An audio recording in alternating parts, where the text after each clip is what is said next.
This is our first attempt at our hybrid event, given that we're talking about hybrid office working.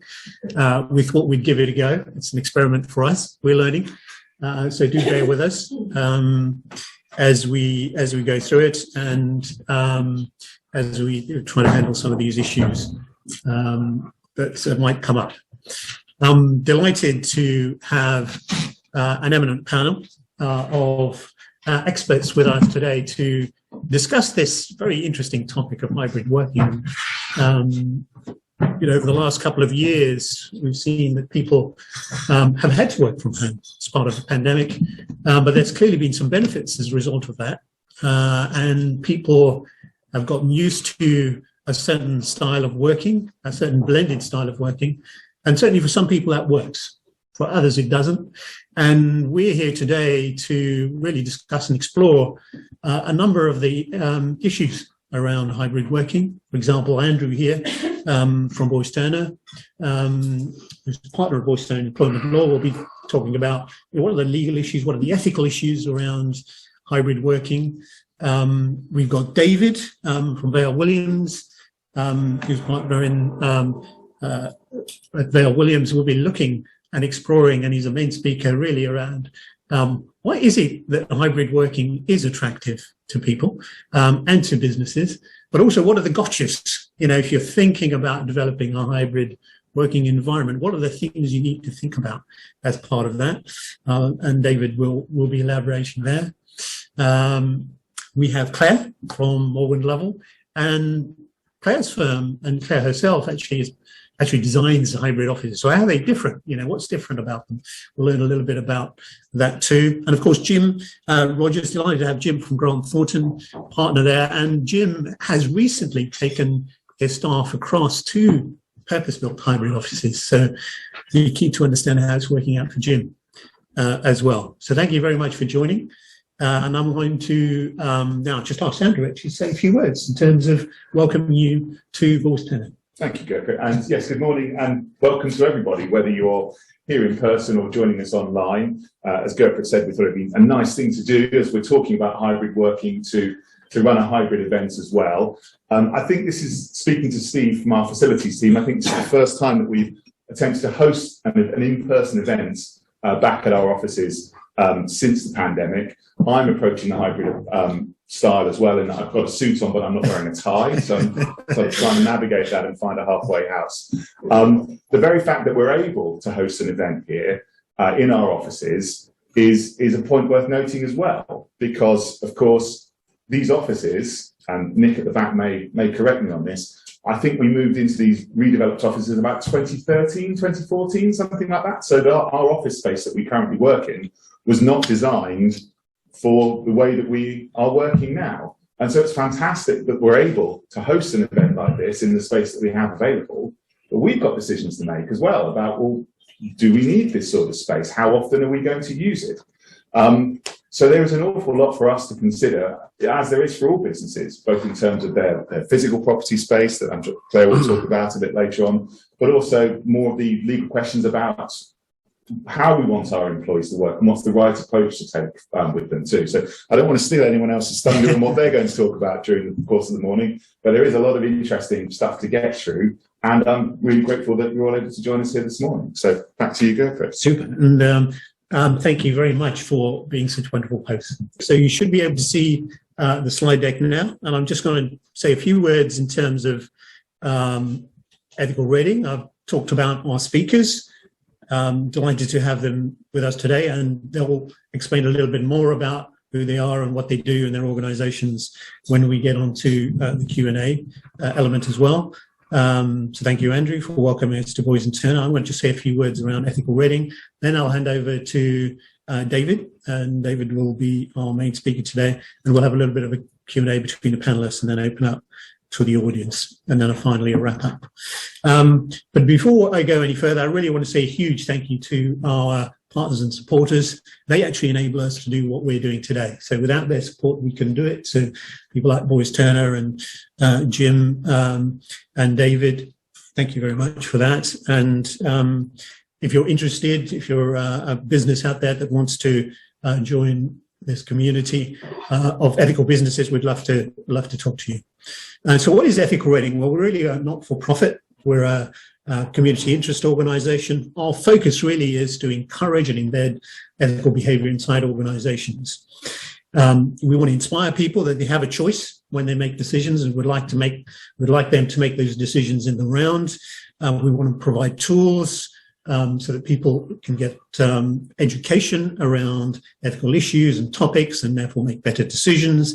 And we do believe that working together, we can achieve a lot more than by working in silos. So very much interested in collaboration. And this is a great example of that, of working with our partners and the broader business community. We're putting resources together to really to enable people to be able to think in the round about complex issues and ethical dilemmas. In time, what we hope is the kind of template we're creating here, we can export to other places. So this is the Ethical Cities movement, and you'll be hearing shortly more about that over the next couple of months. We'll have something to say more broadly. So without further ado, I'm going to hand over to David. And David, over to you there.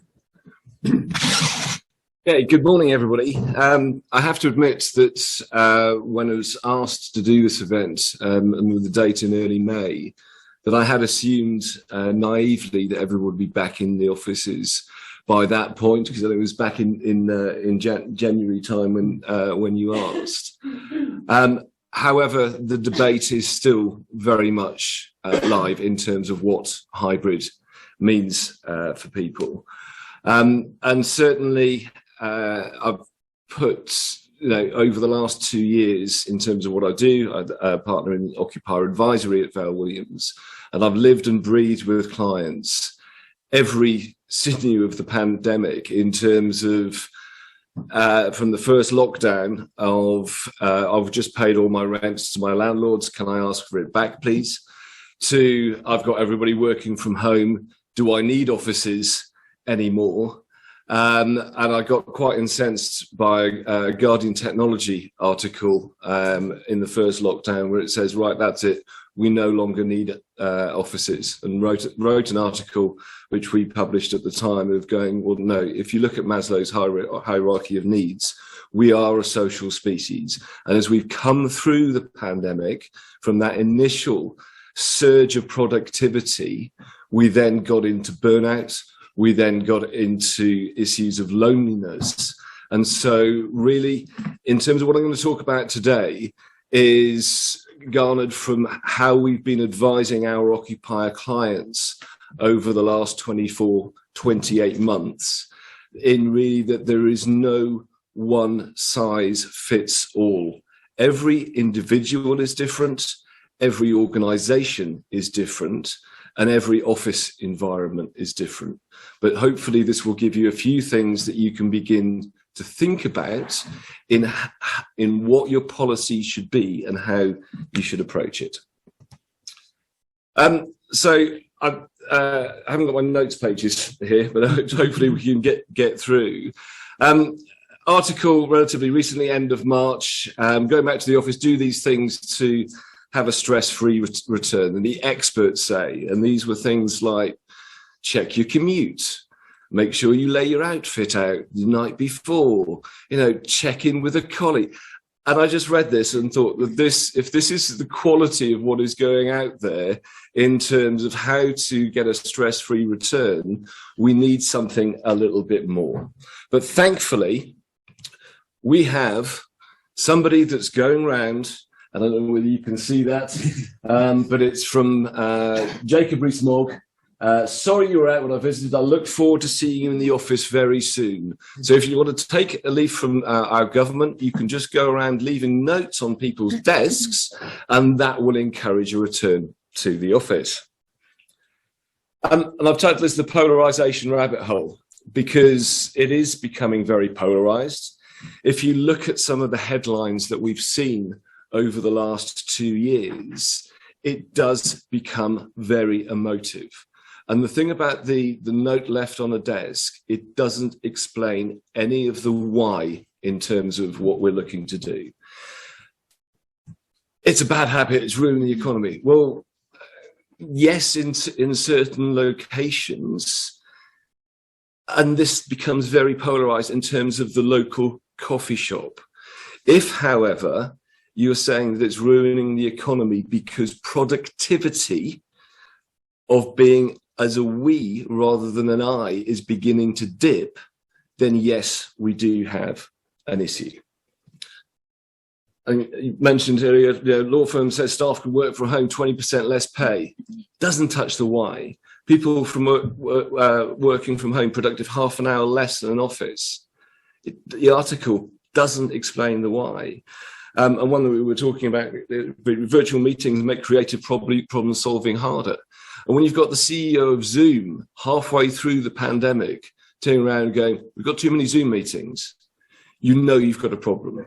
When Microsoft, who publish Teams, are publishing studies which are saying, no, we need to mix this up a little bit more, you know that you've got a problem. This made me chuckle. I love Dilbert. You can see it. I can work at home, no problem. You know, it's like, well, as long as we track your keystrokes, your mobile phone location. The sad thing is, and I've just used one example here in terms of Clockify, virtually the description of what Clockify can do is the Dilbert cartoon. It is that it is tracking every keystroke. It is tracking the productivity of an employee at home. I've also heard stories of bosses turning around to their team and going, right, well, during office hours, I want all of you on Zoom the entire time, so that you can, you know, so I can see, so that it's as if we're in the office, that we can have those conversations. You wouldn't be in somebody's face the entire time in the office, so why would you be in their face at home?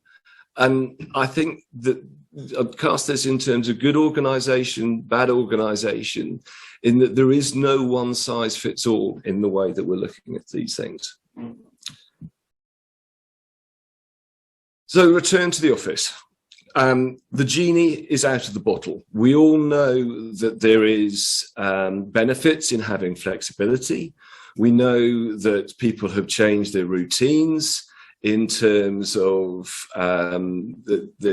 cancelling after school clubs. They're picking the kids up. Dads are more involved in the work-life balance at home. And things have changed.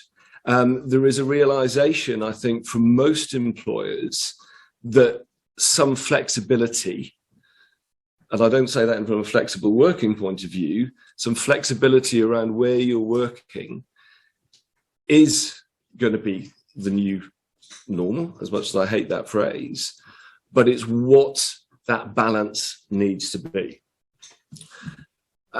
So how do we move on from working from home? And some people will look at this picture and go, that's a cute puppy. Other people will look at it and go, that's a caged environment. And that may be the way that you observe working from home. Certainly I did. I got to the point during lockdown, that's it, I'm done. My wife thought it was a criticism of her gardening skills when I said I'm fed up of looking at this view, but I felt constrained. Other people will look at this and go, actually, that's quite a safe, comfortable place. And so you have to look at both ends of the telescope here, in terms of some people will be going, no, I'm quite comfortable at home, thank you. And other people are going, no, this is really affecting my mental health. So the simple definition of hybrid working. It's nowhere near simple, but it's a flexible working model where employees work partly in physical workplace, partly remotely at home, and from another workspace. Fine. Not nice and clear, or is it? Do employees want hybrid working? I think and it's interesting because I've been tracking these surveys throughout the pandemic. And the pendulum is definitely swinging back and forth. The McKinsey here, fully on site, 62%, post-pandemic, 37%, hybrid, 30, 50. The fully remote piece coming out the other side of pandemic hasn't changed that much in percentage terms. You know, from 8 to 11, it hasn't changed. The fully on-site, you know, people have seen that there's a benefit in hybrid, that there has been that shift. But go back to what hybrid means. You look at the Microsoft study, considering redesigning office space, 73% want some kind of flexibility to stay, but 67% still want in person. But what is that balance in terms of what hybrid means? What should hybrid working look like? And these are a number of phrases that will mean that digital first with a workplace, digital first without a workspace, workplace based with generous home working, workplace based with limited home working, Tuesday and Wednesday and Thursday, which came out in the press, flexible working, smart working. All of these things make reference without, in terms of what is best, without going back and saying what is working well for your business currently and what's not working so well. So why do we go to an office? Going back to that Maslow's hierarchy of needs, there are endorphins which are released when you are together working with purpose with a bunch of like-minded individuals. And so from that point of view, there is a good feeling, you know, in terms of you having a laugh and joke with colleagues, that common purpose. But it's not so much fun if your manager is the lion in a pack of zebras. And so it's not just about the physical environment, but it's also about the cultural environment as well. And the phrase which I've come to love to hate, the I'm more productive at home. That is great in terms of the individual tasks, routine tasks and concentration work. And just in the same way that was talked about in terms of what's going to be the future of the office, it's going to be hub and spoke, they're all going to be collaboration, you know, centers for collaboration. I hate to break it to everybody, but nobody collaborates for 7.5 hours a day, because you have these other things that you're doing, hosting clients, we mentioned it this morning, learning from others. We're going to have a real issue in a few years' time unless the younger generations coming through are able to learn from their older colleagues in terms of either how to host clients, take phone calls, negotiate, the collaboration, innovation, informal, unplanned meetings, you know, just a few of these. And we talk about the brand engagement here. Even before the pandemic, I stood in this room, we were talking about the difference between traditional office space, serviced office space, or co-working. And I spoke about that time that individuals were identifying more with the brand of WeWork than they were with their own employer. Well, are we in a situation where people are identifying more with their Dyson than they are with their own employer or with their fridge and whatever else? But the world of work is a lot more complicated than that concentration space or that individual concentration work or doing all of these other things. And this is where I'm more productive at home, but we are more productive as a business. And not all workspaces are equal. As I said at the start, an individual who is working in a bedroom at home or in a house of multiple occupation may not be that productive at home, whereas somebody with their own office space or access to green space will have a greater level of productivity, whether they are at home or in the office. And it is not one size fits all, as I say. You have to begin to understand and dig a little bit deeper in terms of what each individual's situation is. So, defining the hybrid strategy. One of the things that certainly it's the point in time that you've made a decision. And I know a number of clients where the genie has firmly flown the bottle and they've got no chance of it getting back in. One client doing some work for in London, he had over 100,000 square feet of offices in San Francisco pre-lockdown. Mid-pandemic, they shifted down to 12,000 square feet. At any one time, at the present time, he's got 17 people in that building. And that's because they went, yeah, you can work from where do you want to work? Everyone want to work from it. Fine. They have lost control of their common purpose because they're completely free. So it's what questions that you've asked. It's not about necessarily about what is right for an individual. It's what is right for our business. What's holding your business back at the moment? What teams aren't communicating? What are your teams missing out on? And part of the great resignation is the fact that you're beginning to lose that connectedness between colleagues.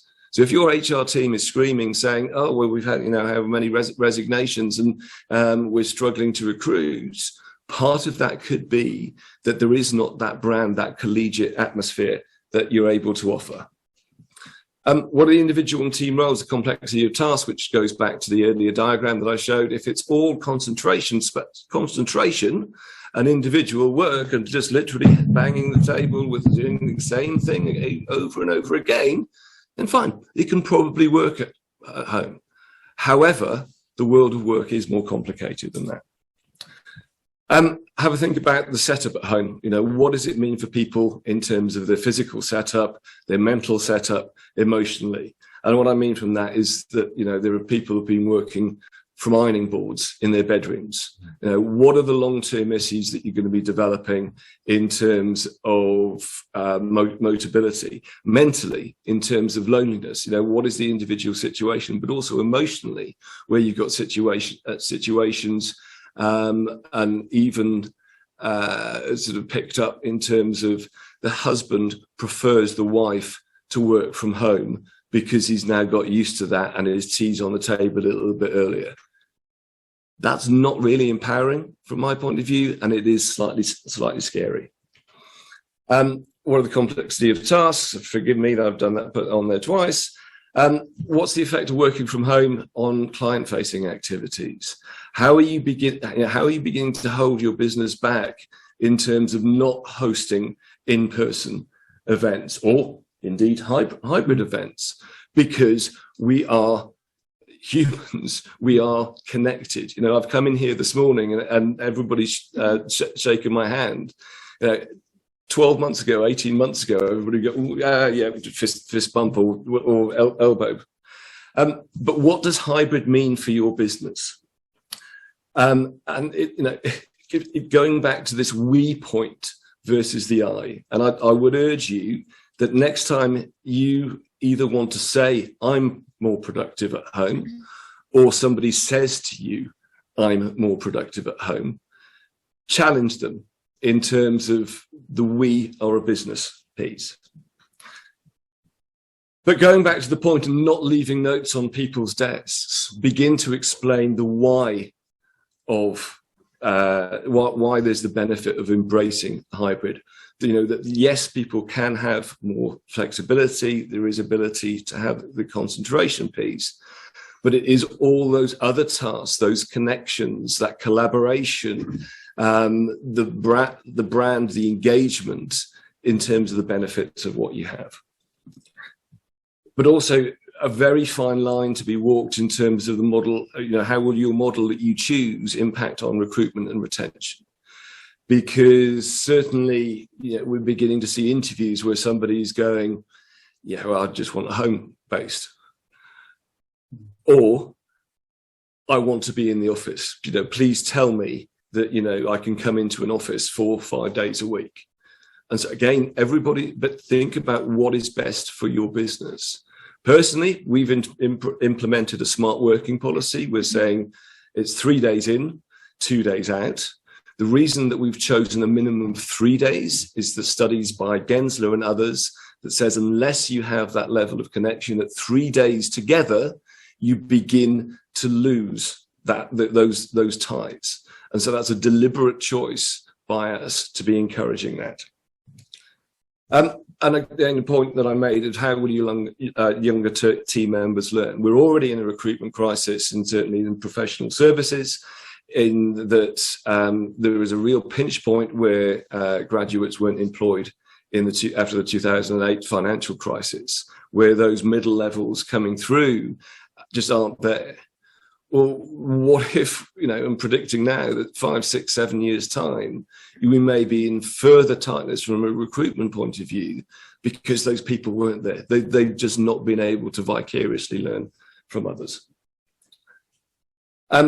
So linking it back round to not just lay out your outfit and whatever else, and bringing back in, hopefully, to the remainder of the panel. As an employer, what are the things that you can do? And I very much believe that it needs to be much more about the carrot than the stick.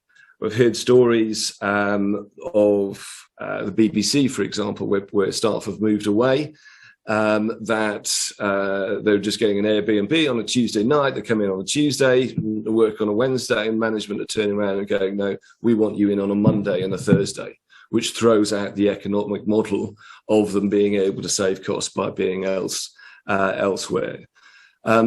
We've had Jacob Rees-Mogg leaving notes on, in terms of the real pitchfork for that. Give people reason to be in the office. So have a think about what it means for your business and explain the why of why you're bringing people together. Be mindful of people's home environments, in terms of what the physical environment is at home, what the physical environment is in the office. And it may be that you need to do work to both in terms of supporting the employee. Think about designing the workspaces for inclusion. It's not something that many businesses look at, but I think the reality of the pandemic and meaning that everybody was working from home meant that everybody was able to create their own inclusive environment in their own home to a degree. And so what it is also exposed is the fact that we have different personality types. Who knew? That there are people who prefer it to be quiet. There are people who prefer to be in a really noisy environment. And suddenly, because you gave people a choice, they're able to do so. There's more conversations that have come out in terms of temperature control. If you're in your own house, you can control your own temperature. But that then leads into conversations around the difference between men and women in terms of support from a menopause point of view. How can the working environments be changed to do that? Think about the values of your organization, the culture that you have, and the fact that those who are working from home are disconnected from that. They're not necessarily living that on a daily basis.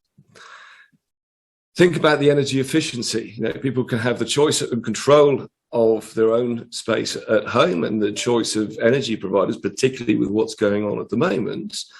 But actually, by moving to offices that are more energy efficient, there is a real sense that somebody doesn't have to be working from home and leaving their heating on there because the office environment is already heated. And there's real sustainability arguments from that point of view. Embrace the cultural piece, the jokes in the office. And there's nothing better than I've seen in terms of colleagues coming in, laughing and joking, because that is that connection. I don't really care if people spend 10 minutes catching up on what their lives are. It is the glue that holds people together. Be wary, and I'm sure you'll come on to that in terms of employment contracts. What we've witnessed over the last 2 years, 2.5 years, is not flexible working from a legal point of view. It is agile working, hybrid working, and most employment contracts will still refer to that you are expected in a place of work 5 days a week, 9 to 5:30. Be wary of the setup in terms of the mix of Zoom, of online and in person.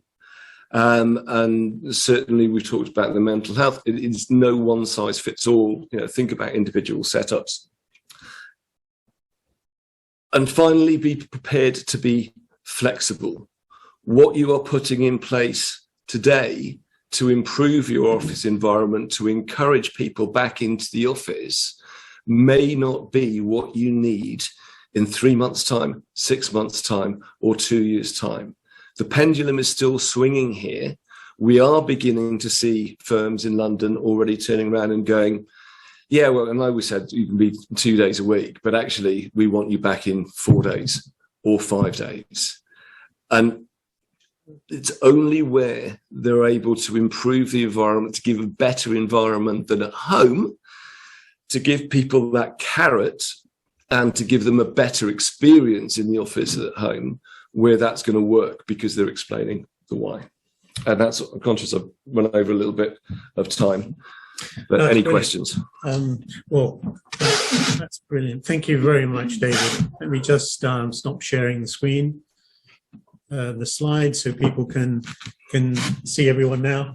Yeah, brilliant. And real, I think you'll agree, some real insights which I wasn't aware of in terms of the aspects where hybrid working really makes sense, and where actually it kind of falls short. So I really like the spider diagram that you had around the various topics. Yeah, that was interesting. That sort of concentration and sort of focus topics. Clearly people are prefer that at home. That comes from a company called Leesman. Mm-hmm. Who, even prior to, for many years, they've been monitoring, or they've broken it down that there are 26, I think, tasks that you do on a daily basis. And they do an index so that each organisation can measure how each of their offices is performing in supporting those various tasks. And some companies who've done the survey will find that they've got 2 office buildings in the same city. One offers an 80% approval rating, but one offers 60. So you can begin to look, okay, well, how can we redesign the space from that point of view? At the start of the pandemic, Leesman ran those surveys for the office working environment and the home working environment. And needless to say that those employers that were better in terms of supporting those at the office also put in place strategies for supporting employees at home. And so it is, again, going back to that one size fits all. But even Leesman, who was going, well, actually, the home working is working okay in comparison to a poorly designed office environment, they were talking about, we need to get people back together because innovation, collaboration is suffering. Yeah. It's I think I read a number of articles recently. There was one in which looked at it from a psychology point of view and mentioned that from a creativity point of view, you definitely need people together, and trying to do something creative online is really, really hard. Actually, that's a great segue to you, Claire, in terms of as a designer at Morgan Lovell of such spaces. How are they different? How do you go about thinking about what should go into a hybrid office? Perhaps you could elaborate a little bit on that. Yeah, definitely. So I've been working at Morgan Lovell for about 6.5 years, and we are an office design and build fit out specialist. And obviously we've got a lot of research that goes back, understanding the transformation of offices. And if we take the traditional office, how far do you go back when you talk about the traditional office? You've got cellular offices, the kind of classic old photos you might see from American offices, where it's just these big cellular blocks that people work in. And then it transitioned to open plan, and all of these kind of traditional offices, if we look at that environment, were all based around density, maximising that density. And that was a very rigid way of working. It was everyone in the office, and that's the only place where you can work. Naturally, technology has a big impact on that. Back then, you didn't necessarily have laptops that you could take away and work from home. But with the recent events with COVID, I think there's really been the evidence that the technology is there to support this new way of working, this hybrid working model. And offices really need to acknowledge that and adapt. And we've seen this big shift that these ancillary spaces have become much more of a primary focus, and actually open plan desks have kind of dropped down. You're not going to collaborate at your open plan desk. You're not going to have your meeting at your open plan desk. You really need to be facilitating all of these additional spaces in the office to make sure that you're designing with inclusivity, not only for individual needs, but also for the needs of the business. You don't want to go and collaborate in a meeting room where there's not a writable surface, because that would then hinder that productivity. You want to make sure you're designing spaces that are purposefully designed for those specific types of activities. And I think I've recently worked on a project for 3 Mobile's new headquarters in Green Park, which is 117,000 square foot of space. And they were combining 2 offices, bringing their offices together, and they have really enforced a hybrid working model. Their staff are in 2-3 days a week. That's how it's operated. And the focus is shifted, and it's much more an acknowledgement of work points rather than desks.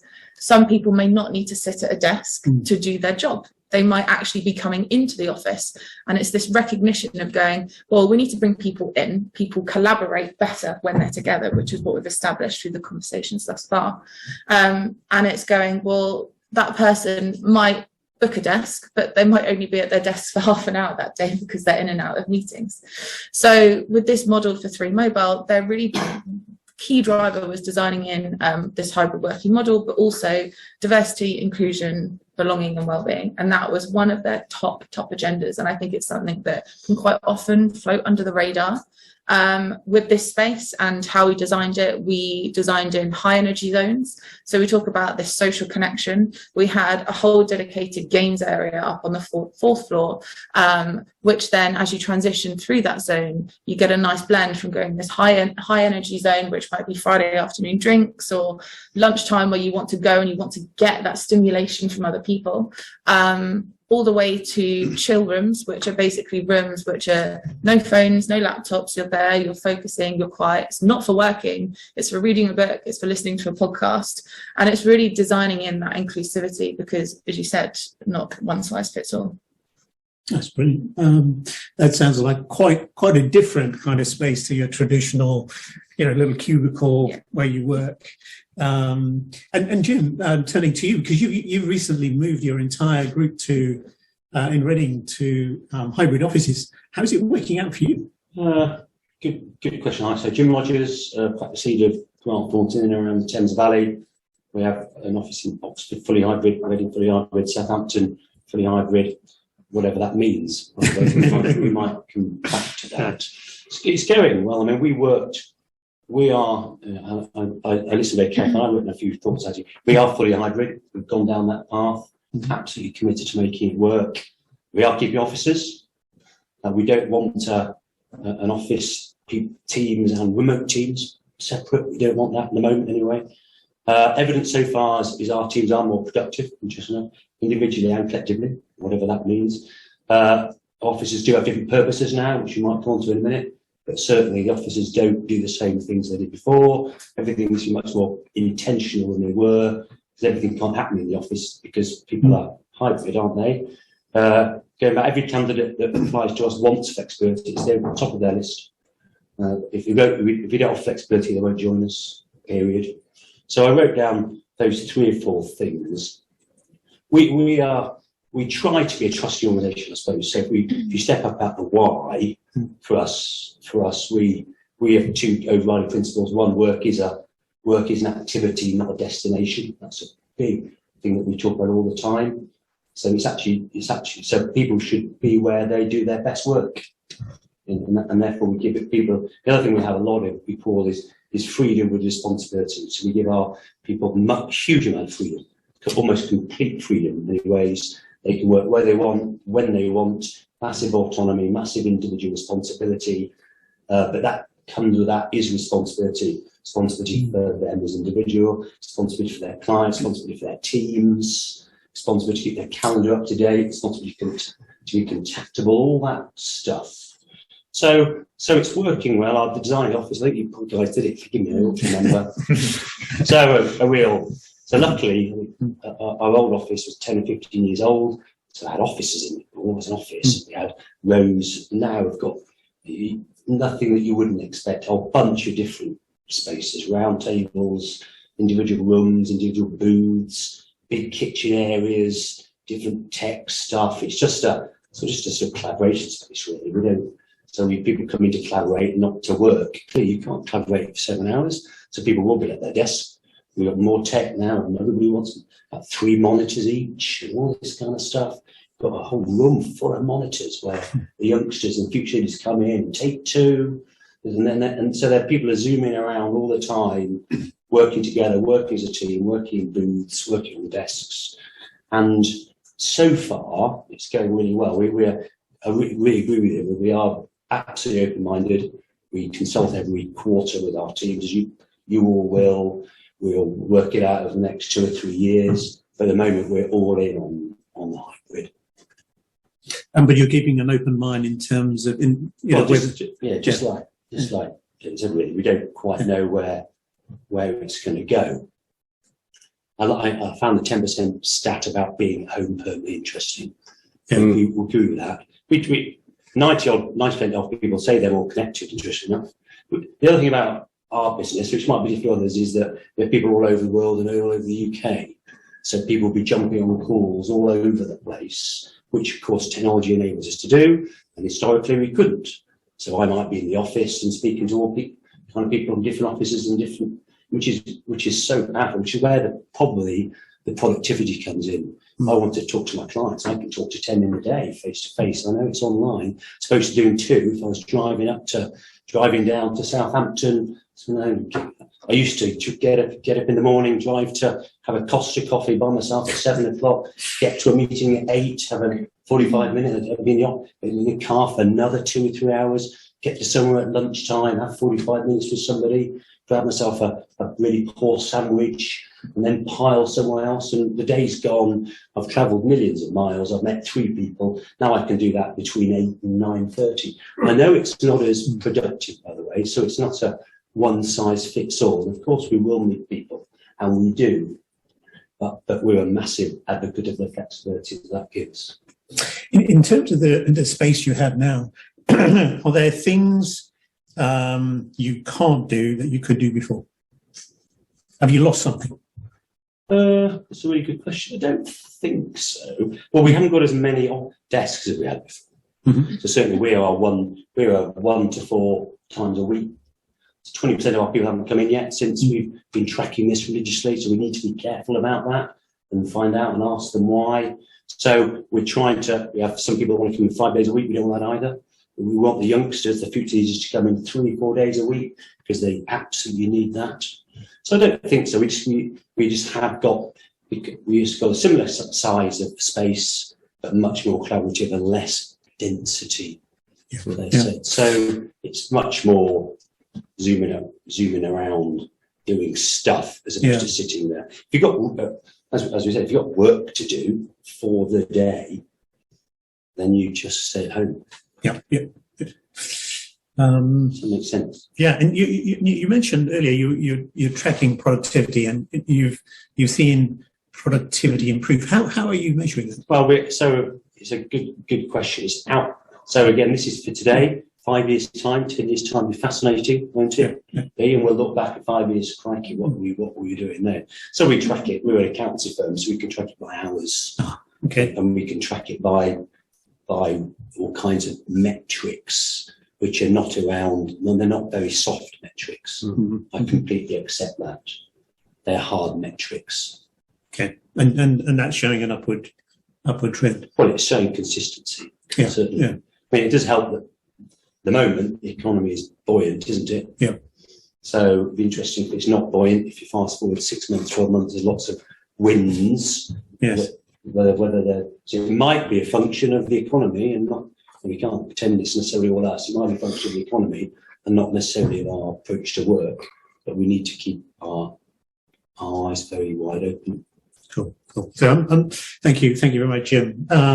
So Andrew, from a legal perspective, David touched on a couple of things, but from your perspective, what are the sort of things that as people move down this path and are thinking about moving to a hybrid environment, they should think about and consider, what are the legal and ethical kind of concerns here? Well, I think in the early days of the pandemic, knew anything, did they? And we've all been very reactive in trying to find our way through it and navigate it. A new way of working, and for many businesses, they were sufficiently technologically savvy, or they had the facilities available to enable their employees to work remotely almost immediately. And for others, it took a little while to achieve that. And at that time, a lot of the focus was on how can we do this, rather than necessarily what are the legal implications of it. And I think the most stark example of that I saw was an individual who I heard interviewed in Sri Lanka. They'd gone out to watch the England cricket team play their tour of Sri Lanka in March of 2020. And then the England cricket team, I think, flew in and then flew straight out again because of the pandemic. And they interviewed him a year later, and he was still in Sri Lanka. And he had vowed that he was going to stay in Sri Lanka until the England cricket team came back. And he was lucky enough to have flown out there with his laptop. And he said, well, it's great, isn't it? Because I can just carry on and do my work from wherever. It doesn't matter. Well, yes, that's true. But of course, that raises a whole host of issues, doesn't it, for his employer, potentially. I'm not sure if he was a contractor or what he was doing, but there are issues around, well, the obligation for an employer to provide a safe place of work for an individual. Where's this person actually working? Number two, there's the tax implications. Where's he earning his money? Where should he be paying his tax? Is there a permanent establishment being established as well? Is there corporation tax issues for that employer too? So there's all of these issues that that's a fairly extreme example of it, but nonetheless, there were lots of legal issues that arose that we then had to think, oh, well, hang on a minute, are we doing the right thing here and are we compliant? Relatively few of my clients actually had individuals leaving the country, but I did have a few clients call me saying, we've got a number of Irish employees, for example, and they've decided to go back to be with their family. How does that work? Is that an issue for us? Well, yes, it can be. Over and above those issues regarding tax, permanent establishments and safe places of work, there's also the question of, well, what laws apply? We might have a written contract of employment that says it's governable by the laws of England and Wales, for example, but it's not quite as simple as that. And if you're permanently working in a particular location, notwithstanding what it says in your contract, you can acquire protection from local labour laws as well. So then you have a very challenging situation as to, if you do want to do something to this employee or work with them, or there is a change that needs to be implemented, well, what laws take precedent there? In actual fact, could there be a number of sets of laws that apply? So there were lots of challenges at that time about working out how we can enable our employees to work agilely, flexibly, and in accordance with the laws to sort of get over the pandemic. But now we have a new set of challenges where we're now looking to implement, in some cases, permanent hybrid working patterns, and looking at, well, how do we engage that? How can we impose potentially a system of work upon our employees, who in some cases may be reluctant to accept a new way of working? And the starting point, as I think Jim said earlier, or it might have been David, excuse me, that a contract of employment will normally say, actually, you're supposed to work at a particular location. Now, that might be different if you've hired someone during the pandemic, but the starting position is that often it will say 5 days a week, you're supposed to be here. So that's the legal position. We may have varied that to deal with the challenges of the pandemic by way of a policy change, but that hasn't changed permanently their contract of employment. So an employer conceivably could say, well, actually, read your contract. That is now what we want you to do. We want to get people back into work. Now, I've met relatively few clients that have actually asked everyone to come back in. There's a few that have. And there's cultural reasons why they may have done that. A lot of the things that David was saying about, understanding your business, understanding your place, what you're trying to achieve and how you want to achieve this. One client, I think of in particular, who recently acquired, that moved out of a sort of an owner-manager model and acquired some private equity, and they were really trying to change their culture. And they said, well, we don't feel that we can do that with a dispersed workforce. We need everyone back in so that we can explain to people our new direction of travel and get them to buy in with what we're trying to do now. And so they did say to everyone, okay, everyone back. And I think they maybe lost a handful of employees, but the vast majority of people bought in to what they were trying to do. And that was technically, legally, a simple thing for them to do, to simply say, well, that's what your contract says, and that's what we want people to do. Many organisations are not taking that approach, and they're adopting a more hybrid system of working. In those circumstances, you then need to engage with the individuals to understand what their expectations are, and to try and marry that up to what your requirements are. We've seen the Jacob Rees-Mogg note, obviously, over the last month or so, and that's interesting timing behind that, because as many of you know, we've got the Queen's speech imminent, and one of the things that's been trailed for a number of years, following Brexit, in fact, is the employment bill. There's some uncertainty about how this new world of deregulation might impact upon the employment sphere, what might change, what might go, what might be implemented. And then also during the course of the pandemic, we've had discussions from the government, or comments from the government, about potentially enshrining a right to work flexibly. So that being the default position, and the employer needing to justify requiring people to come back into the workplace or work permanently in the workplace. It's perhaps unsurprising, bearing in mind the passive-aggressive notes that we've seen left lying around civil servants' offices, that the employment bill seems to have been silently dumped from the Queen's speech. I may be proved wrong later on, but it would appear that that's not something that's now going to be announced. So we do have that default position as far as contracts are concerned. We're seeing, and David referred to this earlier, some businesses looking at remuneration and saying, well, actually, we have a contract that requires you to work in a particular fashion. If you want us to agree to something different, then you're going to have to agree to something different. In this particular instance, it was a reduction in salary. So if you're not coming in, then we pay you a premium for London waiting. That's not applicable anymore, is it? So if you're not going to come in, that's your choice, but that's going to impact upon your remuneration. The final thing I'd just say about legality, I suppose, and decisions about recruitment is that you do need to be clear about what people are going to be expected to do, because the new contracts of employment will probably enshrine your new working practices. And I just wanted to agree again with David. There's a lot of agreeing with David going on this morning, I think, about deciding what you want and who you want to hire into your workplace. Because there is an expectation for most people to embrace a degree of hybrid working, and we've seen the figures around 10% of people who want to work exclusively from home. But if that's not who you want in your organisation, then don't hire them. You know, you need to be brave. We know there's challenges around recruitment in professional services. We know that's an issue. But hiring the wrong person who wants to work in a way that's incompatible with your business and what you want to do is only storing up problems for yourself, because you're probably going to have to replace them in due course anyway. So just encourage people to be brave and to recruit the people that fit into your culture and will do the things that you want to do in the way that you want to do them, rather than recruiting anyone because you feel the need to get bums on seats, whether at home or in the office. Right. Thank you, Andrew. That's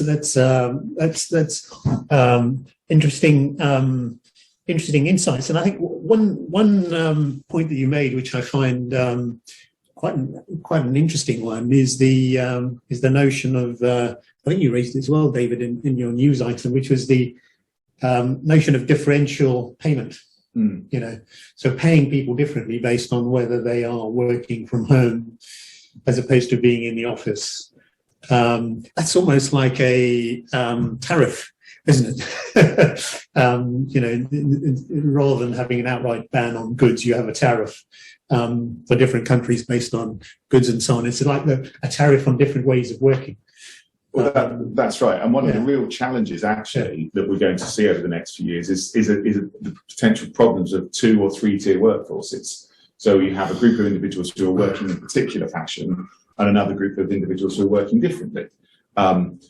We know there's going to be an obligation on us to ensure that we manage everyone fairly and effectively, that we don't overlook a certain group of people because they're less visible and they're not in the office as much in terms of promotion or pay rises, that kind of thing. So there's that challenge of making sure that everyone is treated equitably in the way that you manage them.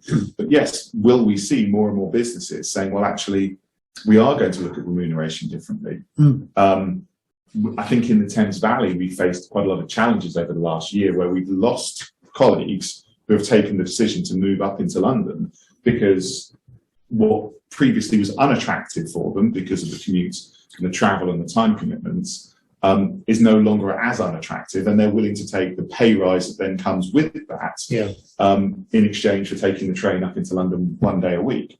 Well, how's that going to work out in the medium to long term? Are we going to continue to see a large disparity between the salaries that are offered in the city versus that's offered in the Thames Valley? If city firms do start to look at, well, are we going to continue to pay this premium if people aren't coming in? If we can't see that they are actually incurring those costs, will we see a gradual reduction in that stark difference there? But that also then goes back to another point that David made earlier about the need to engage people with your values and to give them a purpose, to give them a reason to continue to work for you. Because regardless of who you are, there's always going to be someone who can pay more.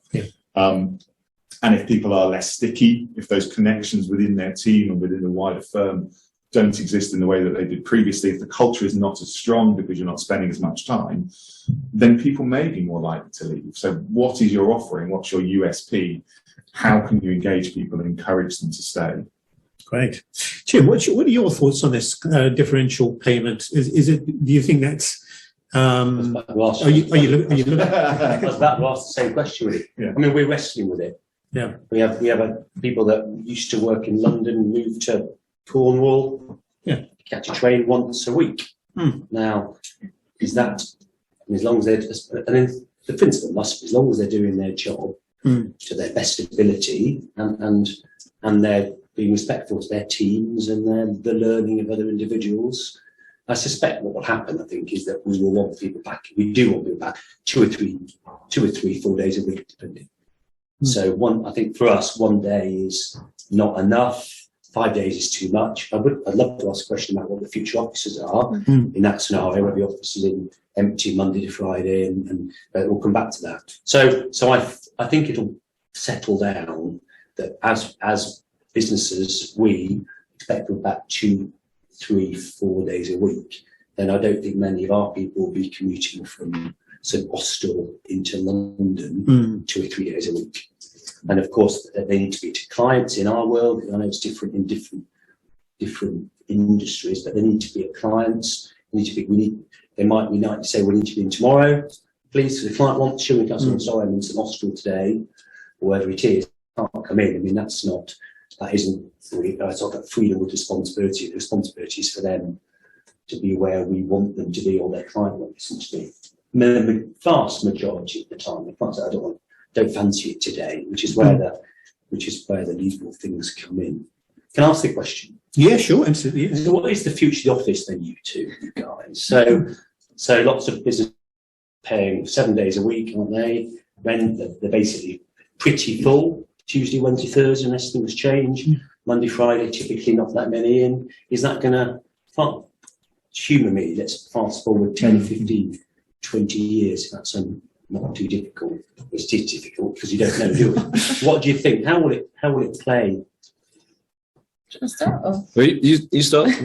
I think it's one of the key things, and a key word that resonates with me is understanding. It's understanding your staff, understanding what they want. You say people want to come in Tuesday, Wednesday, Thursday, that's fine. I think if you want to bring people in on Mondays and Fridays, what do you need to do as a business to really invigorate that and get people coming in? Now, whether that is social engagement, things like that, that really is down to the business and how they see fit. When it comes to the future office, I think there's also, as an employee, so from talking from my perspective now, in our office, we've actually just refurbished our office, and we've installed a desk booking system. And I think I was actually speaking to a client yesterday about, it's kind of this vicious cycle, I think, about people really crave, it's what you touched on, crave that human, that social animals, and it's that communication and connection that really resonates with everyone. Yes, you have the different personality types, where some people might want to be slightly more isolated and some are more extroverted, but really understanding that there's that connection. Back to when kind of COVID was rife and offices were shut, and being in the construction industry, we were allowed to go in and work, albeit in a COVID-safe environment, and we installed a really temporary desk booking system just on Excel, on Teams. And I think this vicious cycle of people will want to an office if they know that other people will be there. If you're going to go into an empty office, why would you do that? And so with the desk booking system, which I think is a really valuable, and it's really come into its own, I think, post-COVID. Not only for during COVID, people did it because you had to monitor where people were in and understand from a health and safety perspective. But for people to go, oh, well, hang on a minute, actually, I didn't realise that on Friday there's actually 25 people in the office, and you get a bit of FOMO. I was thinking whether businesses might start saying, we do a deal with you guys, and we'll have Monday, Tuesday, Wednesday morning, you have Wednesday afternoon, Thursday, Friday. Let's split that. Was the question? But the question wasn't how you get people in. I completely agree with you. It's whether you see a trend of people thinking, well, I've got this real estate, I'm paying X a year for it, I'm only using it half of X, therefore why don't we completely be flexible? Do you see that? Yeah, I think that would end up being too prescriptive. I think that certainly it is about giving, whilst an element of control, explaining why somebody needs to come in for 3 days, 4 days, whatever it is giving the choice. And it may be that somebody is going, well, actually, it works better for me on a Monday, Tuesday, Wednesday, whereas somebody else. One of the other parts of that, and it goes back to the point made about co-working, it's about the brand identity. It's about, what your staff and your clients feel when you're coming into your space. And so I think from that point of view, yes, for some companies, they have gone, right, we're getting rid of our offices altogether, and we're just going to go, here's a whole load of co-working licenses. But you get, that opens up its own problems in terms of, firstly, the collaboration piece and your point of, I need to speak to Fred. Do I know he's going to be in the office?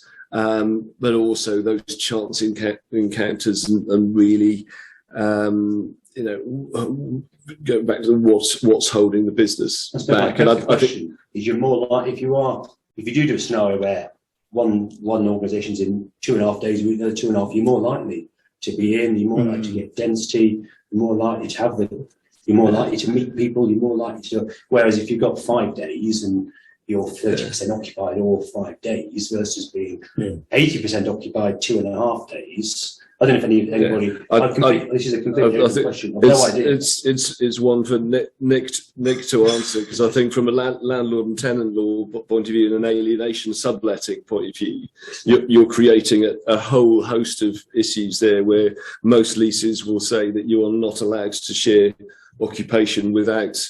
Unless it's a connected business, for example. So you would be back to a scenario where you've got some kind of operator running it as some kind of co-working space. Yeah. Okay. Really, that's a really interesting question. Whether there's been research on that or thoughts on that? Well, I've got no clue, by the way. That's a completely genuine open question. I mean, just internally, we're attempting to address that issue by having team days. So we say, actually, each group, you need to identify 1 day a week when the group comes in, because then that gives them that opportunity. There's a purpose. They know that all of their team is going to be there. Encouraging people to come in more often than that. But we say for each group, there's 1 day where if you come in, you know your team will be there. Yeah. And you can. But is that day on a Tuesday, Wednesday, or Thursday? So it varies per team. So yes, I don't think it necessarily entirely addresses the. You can be flexible, can't you? And you can vary it, all that stuff. Yeah, exactly. Yeah. So I think that's a very interesting question that you raised, Jim, in terms of the future. Direction of space usage, basically. Again, with organisations, is it more towards like potentially a co-working model, or is it actually all the fears, the whole thing about brand identity? I think you go back to that human element, and again, hearing stories that where organisations had completely shut their offices, that they weren't giving any choice as to where employees were. There were employees who were taking out their own co-working licenses because they didn't want to go and work from home. Again, a story from many years ago, a company in the US that closed its office, but didn't close the car park. And so every day, all the sales team would drive, park their Mercedes next to each other in the car park. If they were on calls, their windows up, otherwise the windows were down. And that tells you about something about the human condition of that connectedness of being a team. Yeah, that's great. It's a great point, actually. A great segue to open up now to the general audience. So let's open up for questions. And if you're online and you want to ask a question, do write it in the chat window. Have we got any questions over chat? So I've got a few comments. Okay, I'll come back to you in a minute. So let's open up to the general audience first. So any questions from the floor here? Chris? I need to pose a question for Dave, but it's prompted by what Andrew said. In the mid-70s, there was a move for companies to move out of central London. It's called decentralisation. And it was fuelled primarily by economics. The cost of space in London was astronomical compared with, for example, Berkshire, and also the problems they had with transport. You see that move might repeat itself now, that people perhaps are thinking about their rental values in central London against the home counties, and also the need for people to have some flexibility in their working. Could you repeat that question for the online? So the question was, in relation, in the mid-70s, there was a trend for companies to move out of central London due to high rental costs, availability of space. Will that repeat? Short answer is no. There was a lot of talk over the last 2 years in terms of what's the future going to look like. Is it going to be a hub and spoke? Are we going to see this massive increase in demand in commuter areas? And we haven't. News was reported yesterday that there is more space under offer in London, more office space under offer in London at the moment than there was pre-pandemic.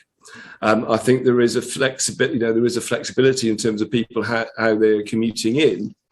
But as somebody who does strategic location studies for companies when they're looking to move and do a lot of staff mapping, it is always relatively easy outside of London to be able to go, okay, well, this is the optimal place. You need to be on the west side of Reading, for example, because that's where your group of employees is.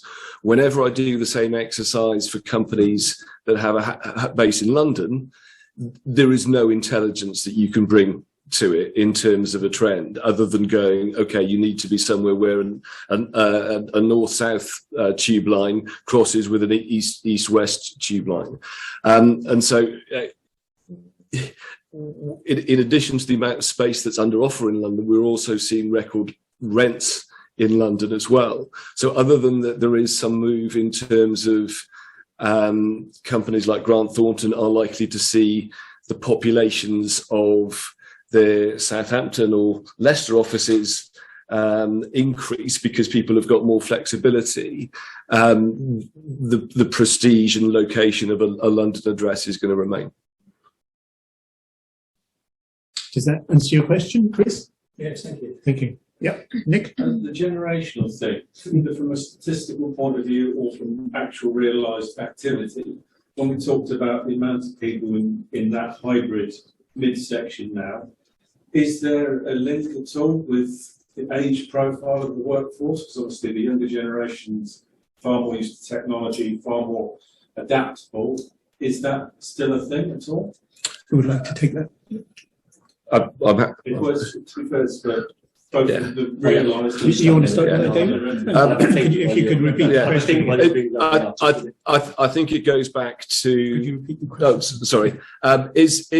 In terms of who wants home, hybrid, office working, is there a generational bias in that? From the studies that I've seen, it is more about what is the home environment and the office environment as to what people's preferences are.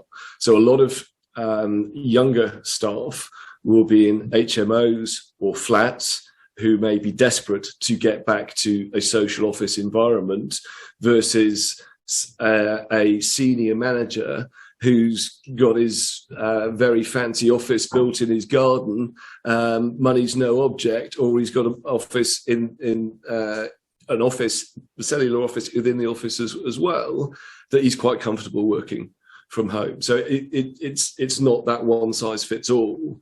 And you need to begin to unpick what's the working environment for each. Yeah, and I would agree. I think certainly for us, the people that join it, we're a training organisation for a lot of people. So the first 5-10 years, our youngsters, our future leaders, as I call them, will be in 4 days a week, 3-4 days a week. Whereas somebody like me, I'm probably in a couple of days a week, maybe in different places. So I think you would expect, if I'm going to our office in a minute, I go in there and there are probably 50, 60, 67 people. A lot of them will be between 20 and 30. Now, we haven't really done the data yet, actually. We've got a desk booking system, so we can now find out somebody. We can say to, hi John, you haven't been in for 6 weeks, everything okay? And we can start asking those questions, so we've got the data. Of course, when there was COVID and stuff, and of course people are client sites as well, so you're never going to get hard data that's perfect. But broadly, yeah, the youngsters are in, and the oldies are happy not to be in. If that's the right, is happy is the right word? Comfortable. Comfortable. That's the better. But again, of course, then that raises the challenge that if your future leaders are in because they want to learn the job and they want to be a leader in the future, they need to learn from the current leaders. So if the current leaders aren't there, so Jim, that's where the responsibility comes in about everybody coming in 2 days a week to make sure you're amongst everybody. Yeah, and Jim and I were talking actually before the event started about managers really needing to think about how they do things. I really like what Jim was saying earlier, in that pre-conversation that we had about how, don't mind me saying this, but on your Teams calls, when you hang up, if you've been on the call with a client, your practice is you then stay on the line. So if you've had a junior colleague on the line with you, you then stay on the line so you can then have that conversation and that training discussion with them for 5-10 minutes. Because you would have done in the car, wouldn't you? Exactly. And you would have done in the office. So you need to replicate that as much as you can.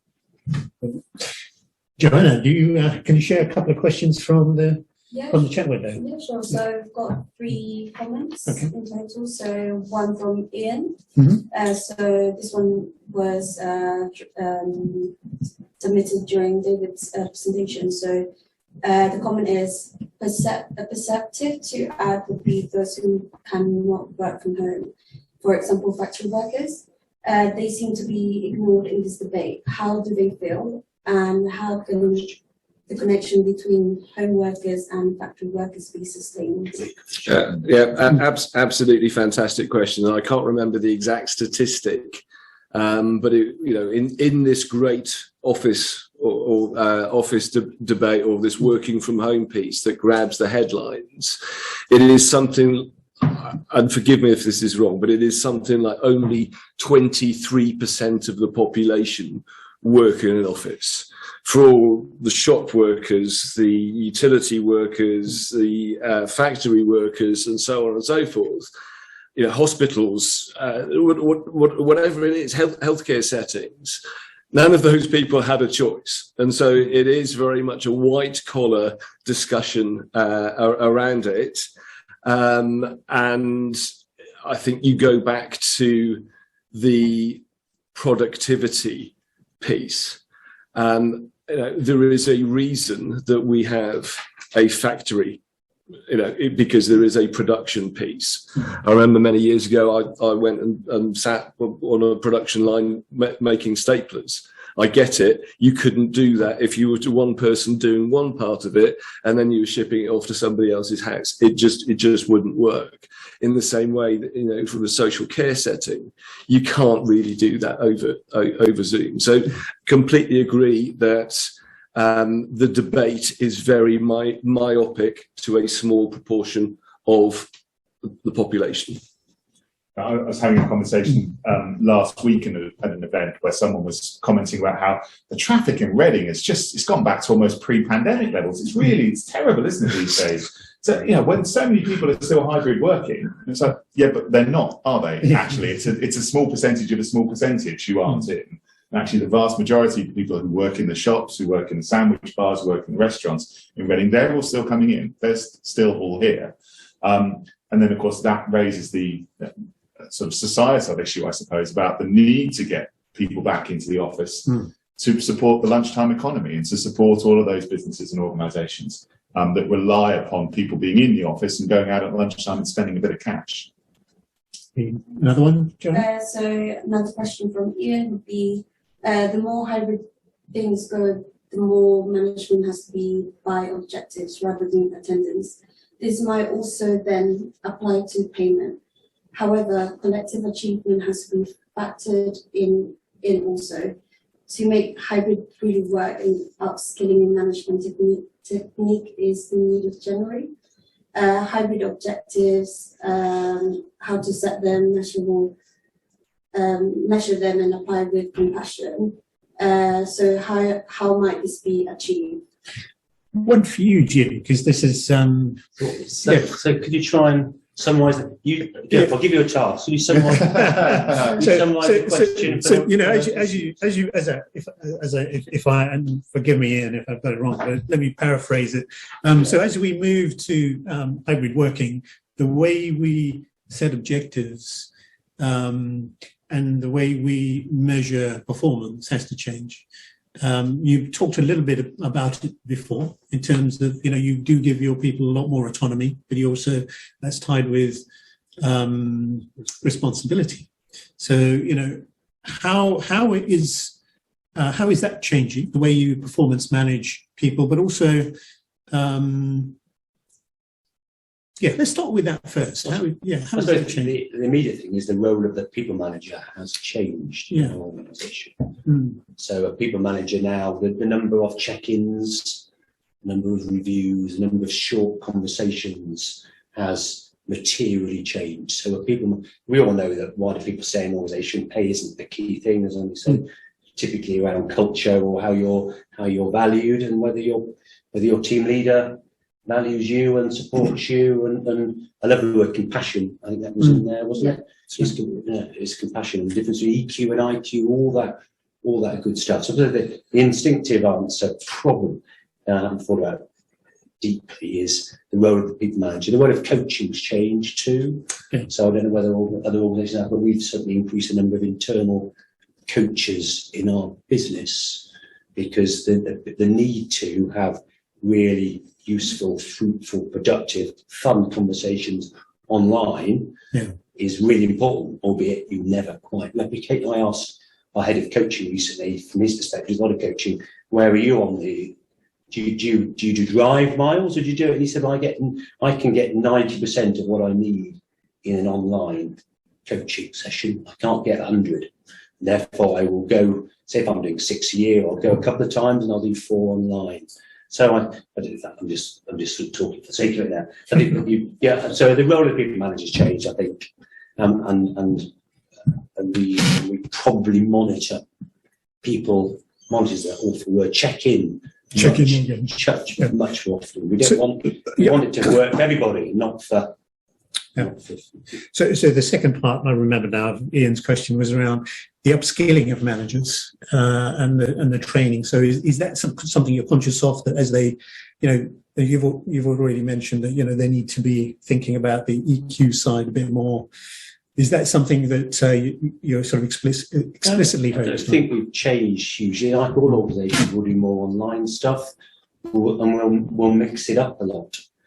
Anybody's learning. Some people love to read, some people love to be presented to, some people like a video. I mean, the mix of ways we try and support and teach, if that's the right word, or coach our teams, including me, is always been varied. And I'm not sure, I'd like to open up to you guys, guys, collective term, but whether our approach to training has changed. We used to have a physical training place, it's called Bradman Manor over near Wickham. We did close that 3 or 4 years ago but that was pre-pandemic.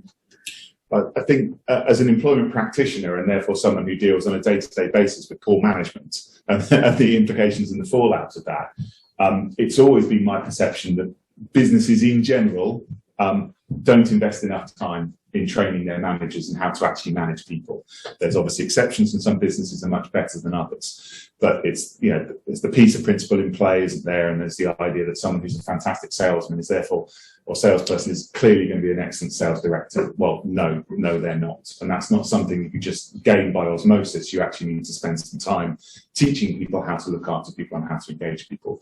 So my perception is that for the reasons that we've discussed as a panel already, there are new challenges and new obligations and new demands upon managers. And I've seen that training shortfall already and the implications and the fallout from that. And I think there is a need for businesses to actually think very carefully about what their expectations are of their managers and how they're going to engage with their staff in the future, because it is a new environment out there, and especially with the hybrid, with the different tiers of working as well, like I mentioned in my talk a little bit earlier on, with some people being in the office more often than others. How are you ensuring that everyone's included? How are you ensuring that there aren't people being overlooked for promotion opportunities or undervalued, or maybe they're just not getting the work allocated to them because they're not as visible? There's a lot of demands on managers, and I think those demands have only grown as a result of a new style of working. So I think it is a time, not just because we provide this sort of training, but it is time to invest in making sure your managers are upskilled and can meet these challenges. Brilliant. Well, thank you with that. I'm going to, with an eye on the clock, sort of close the session. And thank you very much for joining us in person today, and for those online. It's been an absolute honour to be amongst the panellists today. Some really fantastic insights. Thank you very much, David, Claire, Jim, and Andrew. I just want to close with a couple of slides of some interesting things, hopefully, that you'll see that are happening. Let me just share the screen. There we go. So just a couple of slides to finish off with. So hopefully, there we go. So we've got a coming an event coming up on the 25th of May. If you enjoyed the session today, we hope you can join us then. It's just around the corner at the Oracle. It's around workplace relationships, the good, the bad, and the ugly. And we've got Emma Campolucci and Nick supporting us there at the. So it's 6:30 at 8 p.m. So it's an evening session. It's a great way to network with people locally, find out a little bit more about ethical rating, and actually learn a little bit as well around how you can handle those tricky conversations and relationships at work, which everyone has from time to time. We also have a workshop next month, which is called Thriving at Work. This is by design. So this is about how can you foster and create the kind of culture we've been talking about, a compassionate, respectful, values-based culture. We know that extensive research shows that if you have that kind of environment, actually the well-being of the people in the workplace is better, the productivity is better, and the connection with local community is improved as well. So we'd love to have you there. There is a 20% discount for partners and supporters on that. We've had hundreds of people go through this workshop. The response has been fantastic. So we'd love to see you at that. And lastly, do get involved. So, we're joining us is free. Just go to the website, sign up as a member. We've got a number of programs around business ethics, well-being, and sustainability. That picture there is around an activity with Trees for Reading. We planted some trees in inner city school at Redland School, just around the corner from here. Do connect with us over social media. Join our community where we want to grow. If you're an organisation, join us as a partner. If you're an individual, join us as a volunteer. And you can donate as well. So thank you very much for coming today, and we hope to see you at one of our events.